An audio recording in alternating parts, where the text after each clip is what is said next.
வணக்கம் அனுகிரகம் தமிழ் சேனல் நேர்களே, நான் உங்கள் அன்பான சயின்டிபிக் வேதிக் அஸ்ட்ராலஜர் அஸ்ட்ரோ அருண்ஜி பேசுகிறேன். நல்லது நினைப்போம், நல்லதே நடக்கும். தொடர்ந்து நம்மளுடைய வீடியோஸ் அறிவியல் சார்ந்த ஜோதிட கருத்துக்களை பார்த்து கொண்டிருப்பீங்க நம்புறேன். சயின்டிபிக் வேதிக் அஸ்ட்ராலஜி முறை வந்து எப்படி செயல்படுகிறது, எப்படி நம்மளுடைய போன ஜென்மத்தில் செய்த பாவ புண்ணியங்களுக்கு ஏற்ப இந்த வாழ்க்கையில் தக்க பலாபலன்கள் நமக்கு வந்து தேடி வருகிறது, எப்படி வாழ்க்கை சம்பவங்கள் உருவெடுக்கிறது, சாதகமான சம்பவங்கள் சாதகமற்ற சம்பவங்களுக்கு எப்படி நம்மளுடைய போன ஜென்மத்தில் செய்த பாவ புண்ணியங்களுக்கு அந்த மாதிரி கிரகங்கள் எப்படி வந்து நம்மளை வழி நடத்துகிறது, கிரகத்தின் ஸ்தானபலம் திக்பலம் திருக்பலம் இருக்கக்கூடிய அமைப்புகள், கோச்சார அமைப்புல ராசிக்கு கோச்சார அமைப்புகள் பார்ப்பதும் தசாபுக்திகள் லக்னத்துக்கு அடிப்படையில் பார்த்தும் எப்படி நம்ம ஒரு விஷயமும் வாழ்க்கையில் வந்து அடுத்தடுத்து நடக்க போகிறது, எது மாதிரி ஒரு தன்மையில் எது மாதிரி ஒரு திசையில் டைரக்ஷன் நம்ம வாழ்க்கை போக போகுதுங்கிறத துல்லியமாக நம்ம சயின்டிஃபிக் வேதிக் அஸ்ட்ராலஜி முறையில் பார்த்து கொண்டிருக்கிறோம். அந்த முறையில் இந்த வீடியோவில் பார்த்தீங்கன்னா தனுசு ராசிக்காரர்களுக்கு 2025 ஜூன் மாதம் எப்படி ஒரு மாதமாக எப்படி ஒரு பலாபலன்கள் நிறைந்த ஒரு காலகட்டமாக இருக்க போகிறது பார்க்க போகிறோம். அதுக்கு முன்னாடி ஃபர்ஸ்ட் டைம் வரவங்க மறக்காமல் சப்ஸ்கிரைப் பண்ணுங்கள், ஸோ தட் தொடர்ந்து நம்மளோட வீடியோஸ்களை வந்து அடையும்.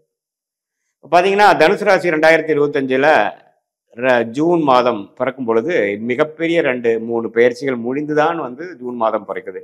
மார்ச் 29 2025 2-3 மாதங்கள் முன்னாடி பார்த்தீங்கன்னா சனி பயிற்சி நடந்து 3ஆம் இடத்து சனி 4ஆம் இடத்துக்கு போய்விட்டது. அதே சமயத்தில் குரு பயிற்சி 6ஆம் இடத்துல கடந்த ஒரு வருடமாக விரயங்களும் அதிக அலைச்சல்களும் கையில் வந்ததெல்லாம் நிற்காமல் செலவுகளாக போய்கொண்டிருந்த ஒரு அன்ஸ்டேபிளான ஒரு டிரான்சிஷனரியான ஒரு டைமான 6ஆம் இடத்து குரு 7ஆம் இடத்துக்கு மே 14 ஜஸ்ட் ஒரு 2 வாரத்துக்கு முன்னாடியே இடம் பெயர்ந்து அருமையான ஒரு பார்வையான 11ஆம் இடம் ராசி 3ஆம் இடத்தை பார்த்து நல்ல பலாபலன்களை கொடுக்கக்கூடிய அமைப்பு, இன்னும் அடுத்த கட்ட ஒரு முன்னேற்றத்தை நோக்கக்கூடிய ஒரு அமைப்பை தனுசு ராசிக்காரர்களுக்கு கொடுக்குதுங்க. அதே சமயத்தில் ராகு கேதும் பார்த்தீங்கன்னா 4ஆம் இடத்துல இருந்து இடம் வீடு பிரச்சனைகள் தாயார் அதுலெல்லாம் கொஞ்சம் பிரச்சனைகள் கொடுத்துட்டு இருந்த ராகு 3ஆம் இடத்துக்கு மாறி தொழிலில் வந்து ஒரு மாதிரியான சுணக்கமான ஒரு அமைப்பும் குரோத் இல்லாத டைமையும் கொடுத்துட்டு இருந்த கேது 9ஆம் இடத்துக்கு மாறி நல்ல ஒரு அமைப்பு கோச்சார அமைப்புல ஆண்டு கிரகமாகிய சனி ராகு கேது குரு வந்து தனுசு ராசிக்கு ஜூன் மாதம் ஸ்டார்டிங்லேருந்தே கிடைக்குது. அதே சமயத்தில் மாத கிரகம் மாத பயிற்சி கிரகம் ஆகிய புதன் பார்த்தீங்கன்னா மாதம் ஒரு முதல் 6 நாள் வந்து 6ஆம் இடத்துல இருந்து ரிஷபத்திலிருந்து அதுக்கப்புறம் 7ஆம் இடத்துல ஆட்சி பலம் பெற்று குருவோட சேர்கிறார். சூரியனும் பார்த்தீங்கன்னா மாதத்தின் நடுப்பகுதியில் 7ஆம் இடத்துக்கு வந்து குரு புதனோட சேருவது அருமை. ஸோ செகண்ட் ஆஃப் பார்த்தீங்கன்னா அருமையான ஒரு அமைப்பு, ஏன்னா 7ஆம் இடம் வலுப்பெறுகிறது, புதன் அருமையான ஒரு ஆட்சி பலம் பெறுகிறது, குருவோட சேருகிறார், சூரியன் சேருகிறார். அதை சூரியன் குரு புதன் பார்த்தீங்கன்னா முற்பூட்டு கிரகங்கள் ஒரு அருமையான யோகத்தை கொடுக்கக்கூடிய அமைப்புகள் இருக்கு தனுசு ராசிக்காரர்களுக்கு. ஸோ மாதத்தின் செகண்ட் ஆஃப் வந்து படிக்கிறவங்க, வெளிநாடு போகணும்னு நினைக்கிறவங்க, காம்படிட்டிவ் எக்ஸாம்ஸ் படிக்கிறவங்க, எக்ஸாம்ஸ் எழுதுறவங்க, அவங்களுக்குலாம் அருமையான பலன்களை கொடுக்கக்கூடிய ஒரு மாதமாக ஜூன் மாதம், குறிப்பாக சொல்லணும்னா செகண்ட் ஆஃப் வந்து தனுசு ராசிக்காரர்களுக்கு வருகிறது.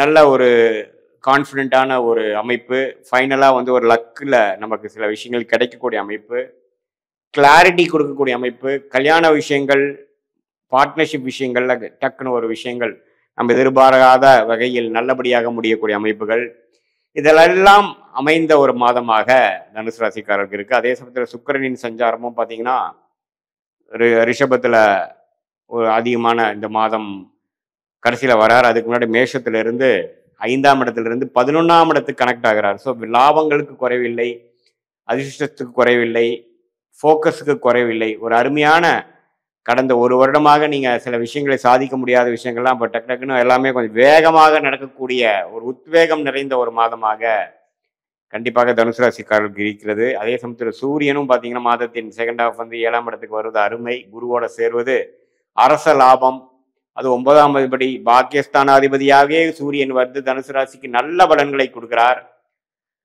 ஸோ இந்த மாதம் சில விஷயங்கள் கடந்த 6 மாதமாக இல்லத்தரசிகளாக இருந்தாலும் சரி, வயது முதியோர்களாக இருந்தாலும் சரி, நடு வயதினர் இருந்தாலும் சரி, உத்தியோகத்தில் இருக்கிறவங்களா இருந்தாலும் சரி, தொழிலதிபர்களாக இருந்தாலும் சரி, ஒரு நல்ல முன்னேற்றத்தை கொடுக்கக்கூடிய ஒரு அமைப்பு வந்து கட்டாயம் நல்ல மாறுதலை கொடுக்கக்கூடிய அமைப்புக்கு வந்து கொடுக்குதுங்க. எதுன்னு கேட்டிங்கன்னா, தனுசு ராசிக்கு இந்த ஜூன் மாதம் அருமையான ஒரு மாதமாக இருக்கிறது. அதே சமயத்தில் இது வந்து பார்த்தீங்கன்னா, செவ்வாய்ங்கிற கிரகம் ராஜயோகாதிபதி 7ஆம் இடத்திலிருந்து மாதத்தின் முதல் வாரமே பார்த்தீங்கன்னா, 8ஆம் இடத்துக்கு வந்து கொஞ்சம் இடம் மாறுவது, குழந்தைகளுக்காக சில விஷயங்கள் நம்ம செய்வது, உடல் உபாதை பெறுவது. இப்போ கொஞ்சம் கேஸ்ட்ரிக் ப்ராப்ளம், சூடான நம்ம டைஜஸ்ட் பண்ண முடியாத சில உணவுகளை சாப்பிடும் பொழுது சில பிரச்சனைகள், வயிறு கோளாறுகள், பெண்களுக்கு பார்த்தீங்கன்னா மாதவிடாய் அது மாதிரி விஷயத்தில் கொஞ்சம் ஜாக்கிரதையாக இருக்க வேண்டியது, உடலை பார்த்துக்கக்கூடிய விஷயங்கள் இருக்குது. ட்ராவலிங் பண்ணுறப்பவும் கொஞ்சம் பார்த்துக்கக்கூடிய அமைப்புகள். ஏன்னா செவ்வாய் வந்து நீச்சம் பெற்று 8ஆம் இடத்துக்கு மாதத்தின் முதல் வாரத்தில் வர்றது, அது ஒரு மட்டும் கவனமாக இருக்கக்கூடிய அமைப்புகள் தேவைப்படுகிறது தனுசு ராசிக்காரருக்கு. மற்றபடி பார்க்கும் பொழுது எல்லா அமைப்புகளும், ஆண்டு கிரகத்தோட அமைப்புகளும், மாத கிரகத்தின் அமைப்புகளும் எல்லாமே தனுசு ராசிக்கு ஒரு சாதகமான, உத்வேகமான, அடுத்த கட்ட வாழ்க்கை முன்னேற்றத்தை நோக்கி செல்லக்கூடிய ஒரு அற்புதமான ஒரு மாதமாக, குறிப்பாக சொல்ல போனால் செகண்ட் ஹாஃப் வந்து தனுசு ராசிக்கு காமிக்குதுங்க. இது வந்து பொதுவான ஒரு பலனை தவிர, உங்களுடைய ஜென்ம ஜாதகத்தில் நீங்கள் எந்த லக்னத்தில் பிறந்திருக்கீங்க, உங்கள் லக்னாதிபதி யார், அதோட ஸ்தான பலம் என்ன, என்ன தசை போய்கொண்டிருக்கிறது, இப்போ போயிட்டு இருக்கிற புக்தி என்ன, அந்த தசையில் சூக்ஷமம் என்ன, அந்தரம் என்ன, இதெல்லாம் பார்த்து நான் சொன்ன அந்த கோச்சார அமைப்பாகிய ஆண்டு கிரகத்தோட அமைப்பு, சனி பயிற்சி, ராகு கேது பயிற்சி, குரு பயிற்சி, மாத கிரகத்தின் பயிற்சி எல்லாத்தையும் ஒப்பிட்டு சேர்த்து பார்க்கும் பொழுது அடுத்த வரக்கூடிய காலகட்டங்கள் ஜூன் மாதம் 2025 அடுத்தது எப்படி வருது, ஜூன் மாதமே எப்படி ஒரு மாறுதலை கொடுக்க போகிறது, இதுவரை நடந்ததுக்கும் அடுத்த போக்குக்கும் என்ன ஒரு டிரான்சிஷனரி, என்ன ஒரு சேஞ்சு கிடைக்க போகுது, அந்த சேஞ்ச் எந்த நேரத்தில் வரப்போகுது, எவ்வளோ பாசிட்டிவாக இருக்க போகுது, அது மாதிரி விஷயங்கள்லாம் கண்கூடாக நம்ம பார்த்து இன்னுமே நம்மளுடைய short term, long term benefits, results, direction இதெல்லாம் எப்படி இருக்க போகிறது, உங்களுக்கு இருக்கக்கூடிய கேள்விகளுக்கு வந்து தக்க பதில்களை நம்ம வந்து துல்லியமான சயின்டிஃபிக் வேதிக் அஸ்ட்ராலஜி முறையில் கோச்சார அமைப்பும் தசாபுக்திகளும் மிக்ஸ் பண்ணி நம்ம பார்க்க முடியும்.